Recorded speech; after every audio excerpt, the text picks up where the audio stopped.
Hi, and welcome back to the channel, guys. We are continuing The Legend of Korra. This is Book 1, Chapter 8, titled When Extremes Meet.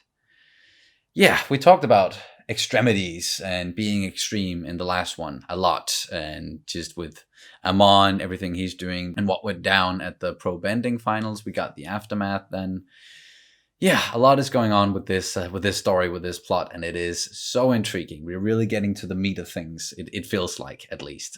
So before we jump into the episode, we have a couple of new additions to the couch. Someone who's going to be joining us. It's Appa and Momo.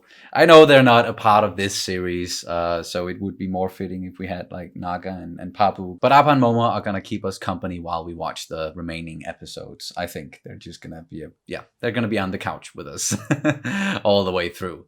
Anywho, are you ready? Yes. Yes. Let's do it. And you can, of course, always check out our full-length reactions where you can sync up the footage with your own copy of the episode. We also have early reactions for The Legend of Korra, where we are 3 episodes ahead. It's all over on Patreon, and the link is down in the description below. And here we go. You're finally here. Welcome Oh yeah, they're gonna stay at the Air Temple. Yes, welcome to my domain. You sweet little monk child. What's that fuzzy creature? That is a fire ferret. He's cute. Oh! Yip yip, fly, Sky Bison, fly. Yip yip doesn't work. Thanks for sending the air out like No, don't chase it. I think they're just having fun. I hope so. You're pretty. Can I have some of your hair? looks like I have some Eh? competition. That was a weird request. Is that where you train airbending? Do we have to wear air acolyte clothes? Oh. Do we each get our own Sky Bison? And final question, how many trees are on this island? Yes, no, 10,552. I was about to say she has met her match, but nope. I'd be happy to show you to the men's dormitory. I'm a boy. I'm a boy. Why don't you go with the boys too? We shall meet again soon, beautiful woman. Iki and I will take you to your room this way. How's the art style? Yeah, love it. Mako? No, I wasn't completely aware of that. Fuck. Shh. Nope. Hey! Run along, Iki! Oh. Whoa. She has a little demon inside of her, huh? Beifong's replacement, Sai Khan, is going to be inducted as the new chief of police later. Oh. I think we should Oh, both yeah. be there. But there's one man who has been effective against Amon's revolution. Councilman Tarlock. Yeah, of course. I will report directly to him. The police department will bring any and all Is it- available resources to the councilman. Still don't trust him. What is that weasel snake Tarlock up to now? Is he doing a Palpatine? The Republic will be reorganized into the first... Yeah. You know. But I'm sure you'll come to your senses. Don't hold your breath, bub. You know, Tenzin's been right about you all along. You played me. I'm not gonna come to my senses. Playing the new chief, too. You are merely a half-baked avatar in training. How is your airbending going? Made any significant progress? Don't listen to him. Don't let him rattle you. Best stay out of my way. Yeah, she's in training, but she's still the Avatar. I don't understand what's wrong with me. Aang not only had his bending teachers, but also his past lives to call upon for guidance. Mm-hmm. Have you ever made contact with your past lives? No, of course I haven't. I had a few weird hallucinations. Yeah.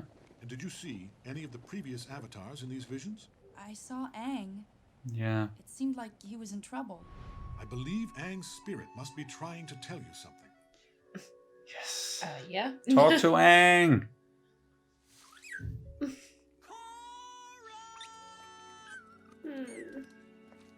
Aww. Here you are.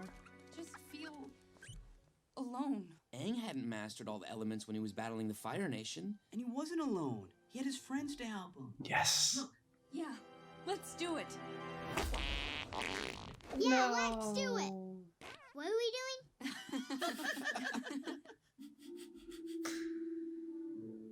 It's a little bit of a weird kid, that one. I figure one way to fight Equalists is to use an Equalist weapon. Let's ride. Nope, too many. Get off. Any other ideas? I think Bikes? I have the answer. Gonna get the Avatar mobile. I like the new Team Avatar style. Not as cool as Appa. No. Nothing can beat Appa. Nothing can beat you. And Korra Gang doesn't have the same ring to it as the Yang Gang. But yeah, Team Avatar 2.0. Sheep lockers! That's them! Let's get him! Yeah. Quickly getting back into the action here. Yeah. Roll in! Give me a ramp! Now! Oof. Nice. Oh. Damn. Okay, they are still very tough to beat. Unless you have one of those gloves. That was really good thinking. Yeah.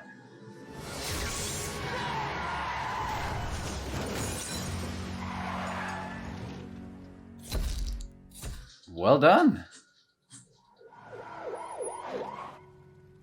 And you arrived too late, buddy. Avatar Korra, what do you think you're doing? Here, we captured the escaped convicts for you. What you did. Ensuring all non-benders are in their own homes by nightfall. This is going too far. Oh, Tarrlok. that's, yeah. You can't punish all non-benders for the actions of a few. That kind of cowardice will cause our city to fall into Amon's hands. We must. No, what you're doing now will cause the city to fall into Amon's hands. You're Yep. playing right into...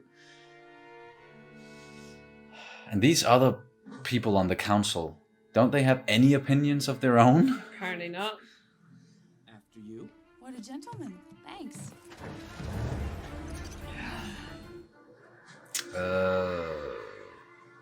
Why is the power out? Because of the curfew? Yep. Please help us. You're our avatar too. Yeah. Yeah. They're just normal people who want their rights back. They are the enemy. Round up all these Equalists. No. What? Round them up? Dude. Shit, that's scary. It's playing right into Amon's hands. At least she's fighting it. Oh? She's a non-bender out past curfew, and her father is a known Equalist conspirator. Let her go. But Arrest him and his brother. this fucking guy. Don't worry, I'll call Tenzin. He can get you out. Can he though? So Fucking. sad to see your little team Politics, avatar man. broken up. This isn't over, Tarlock. Take them away. I'll take care of this. Saigon, word, please. Councilman Tenzin, all Equalist suspects are being detained indefinitely. They'll be freed if and when the task force teams are no longer- Indefinitely. You're officially the worst chief of police ever. Calm down, Korra. I'll get this sorted out. We just need to be patient. But you really are the worst. Ever.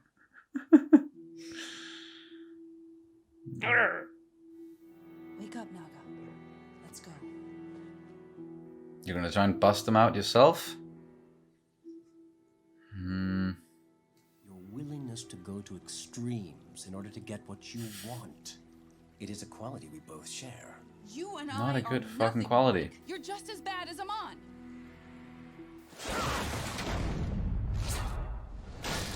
Oh. You wanna take on the Avatar, dude? Oh, damn.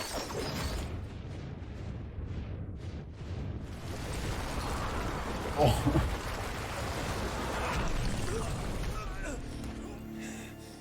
Still think I'm a half-baked avatar? Oh, shit. Korra. Maybe not go too far.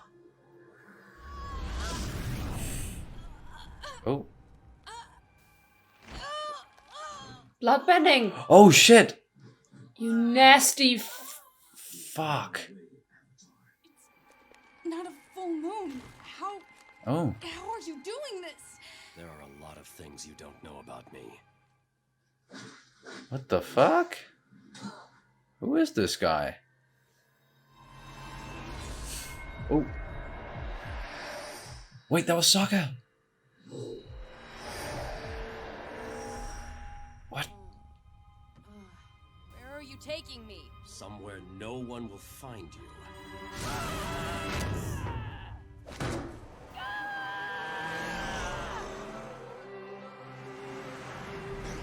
He's not related to Sokka, is he?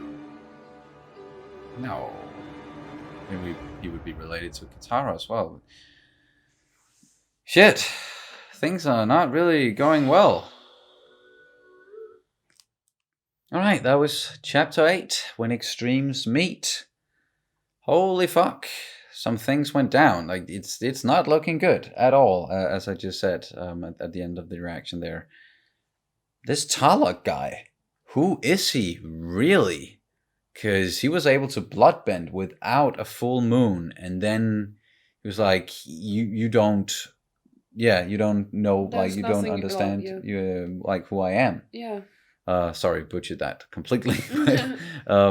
That was the gist of it, at least, that she does not know who he is, and he is someone special who is then able to do that. I can't really, nothing comes to mind. Any clues or anything like that, at least not from the last Airbender, like who he could be or could be related to. Why he would be able to even do this without a full moon. Like, why? Yeah, but he's a waterbender. Yeah. That's one thing. He's a waterbender. I'm not expecting for him to be related to like Katara or Sokka or something like that, because then we would probably know about that. What about the northern air tribe? Could there be someone there? Northern Air Tribe? It's not called Air Tribe. It's Water called Tribe. Water Tribe. Yeah. Wow. Northern Air Temple. I think that was it. Yeah. Oh, yeah, but could it be one of them, maybe? Maybe. Like, of course, there are many waterbenders he could be related to, and people we just don't know, haven't met. It's just the fact that he is so powerful, such a powerful bender, that he's able to do it without the full moon is just... Yeah, I have no idea. Absolutely not. And of course, don't tell us, because I'm sure we're gonna find out in the series. But damn, she is in some predicament now, Korra. Because it was like they were doing their thing and getting the team together, the new Avatar team, and got Avatar Temple. Yeah. Sorry. And got a sweet ride and everything, and they did some good there, and they were able to stop some of the equalizers. But then Tarlock just went full villain and did just playing right into the other villains' hands, and it seems very apparent that they must be working together, because he must know what he's doing here will just further alienate all the non-benders. And like they're gonna, what they're doing with rounding them up and with the curfew and shit. And she was asking him, where are your people? And he kind of got mad at that. And when she said, you just like Amon, you're just as bad as Amon. You could see that something was flickering in his eyes, and he was really taking that to heart. So she hit something there. Yeah. So what did she hit? I don't know. There's a lot that Korra does not know about this guy, and there's even more that we do not know about this guy, I'm sure, that we're hopefully gonna get into very soon, because it is very intriguing. It really is. And it was even like showing a bit of like fascism in this one, with the police being the rounding the people up there. Yeah, exactly. The non-threatening people and the oppressed people in this case. Rounding them up, and we have been talking about that it is understandable why people would want there to be change and why they would consider joining someone like Amon, but he's also going to the extremes, and now Tarlock is going to the extremes, so it's just too they've just created these two extremes, and they're gonna be butting heads, and maybe that's that's how they're gonna gain control of the city in some way. I'm still thinking that they're working together, or maybe they aren't, and that's maybe I they don't are know. actually extremes, and the why Tarlock is so bender focused might be an actual reaction to what happened with maybe the first one with because we keep seeing this trial, and we keep seeing the old gang, and the stuff that Korra is seeing, and that she also talked to Tenzin about, where she's seeing Aang and some past thing in the courtroom there that went down with everybody that we know, just older. And how it plays into all of this is still kind of a mystery, but I have a feeling it certainly does. It is playing into all of this, and it is a part of it.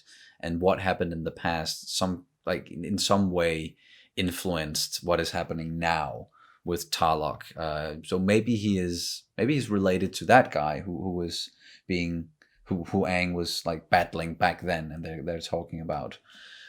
I really don't know. That was a non-bender, right? Oh yeah, that was might have been. It's still really not easy to figure out, exactly. and maybe we're not really supposed to figure it out and just follow along, and then the show is going to tell us in due time. But where we are right now is just everybody's locked up almost, and Korra is in the back of a van being driven to somewhere by Tarlock himself. And somewhere where she's not going to be able to do any more damage. So where he's taking her and what he's really planning there, that's also, interesting and scary to think of, definitely. Shit. I don't know what else really to say about this episode. It was just things that just still not really looking up, even though they...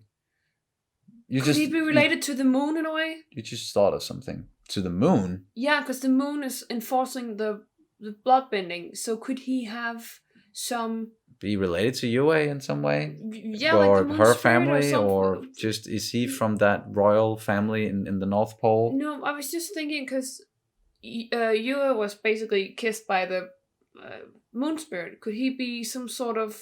Could he be blessed by the moon spirit as well? In a way, and like I don't know. Perhaps. I'm sorry. I'm just.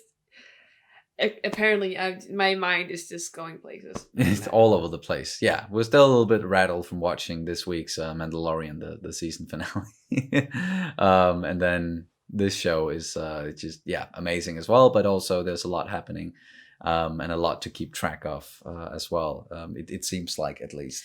And I'm so intrigued by this whole, because we focus a little bit on this whole. Well, you're not very spiritual. Yet, Korra.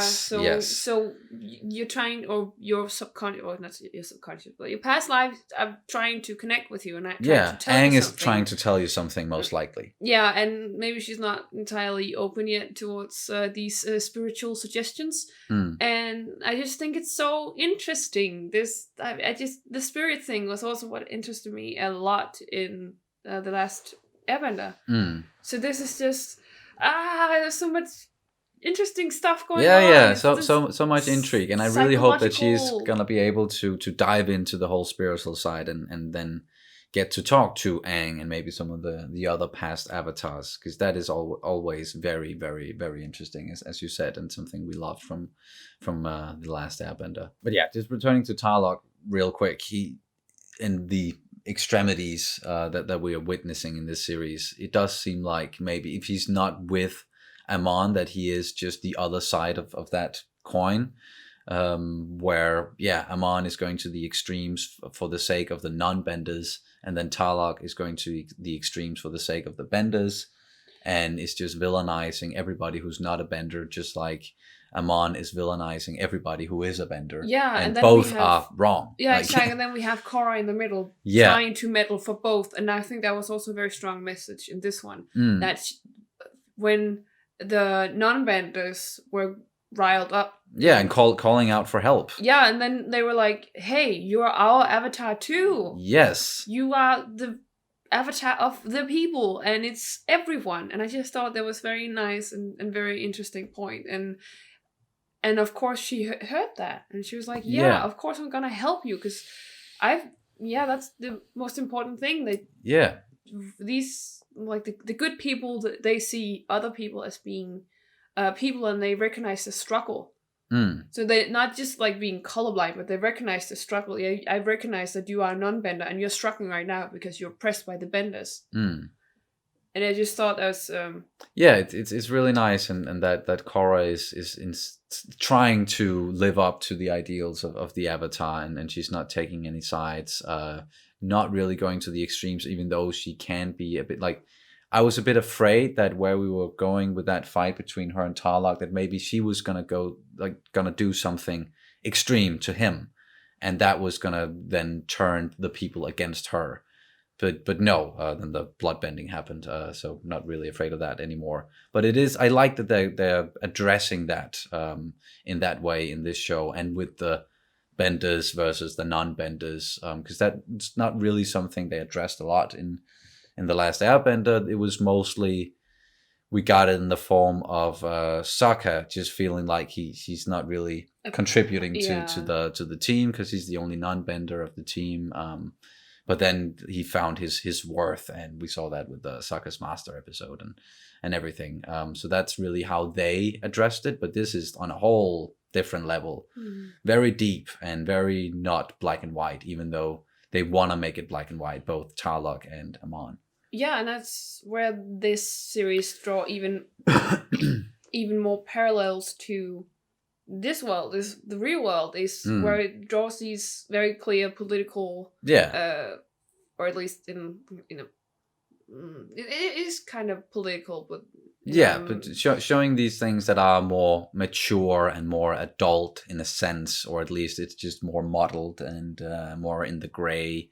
So you have to try and make sense of it in that way, and you can apply some of your own values to it, definitely, and argue for one side or the other, even though, once again, I would argue that they're going so much to the extremes in each direction that it's hard to defend it. But I understand the struggle, definitely, or we understand the struggle, that it's definitely not easy. But it wasn't all seriousness in this episode. We also got some levity with the Airbender kids just being weird most of the time. Being kids, just being weird little kids. And can I have some of your hair, and divulging some information about Korra and her feelings when it comes to Mako, that that was not a good time to reveal that, especially with Asami there. And she remembered that as well. We saw a little hint of it with her looking back in the mirror in the car and looking at Korra and Mako getting into the back of the car. So it's just it's gonna play. That's gonna play into it as well. Yeah. Definitely. And then some more cuteness with Papu and Naga. A lot of it. Yeah, you're not the only one who really likes or thinks that Papu is cute. That was all the Airbender kids as well. Just fire ferret. Yeah. It's basically just a red panda, but with a elongated with body. Kind of a ferret body-ish look to it. But it very much looks like a red panda. It's the second cutest animal in the world. Oh, what's the cutest? Raccoons. Oh yeah, of course. But anyway, unless you have something else you want to add to it, nope. Then that's going to do it for this reaction and review of The Legend of Korra, Book 1, Chapter 8, When Extremes Meet. Thank you guys so much for watching, and we'll see you as soon as possible. Bye. Bye.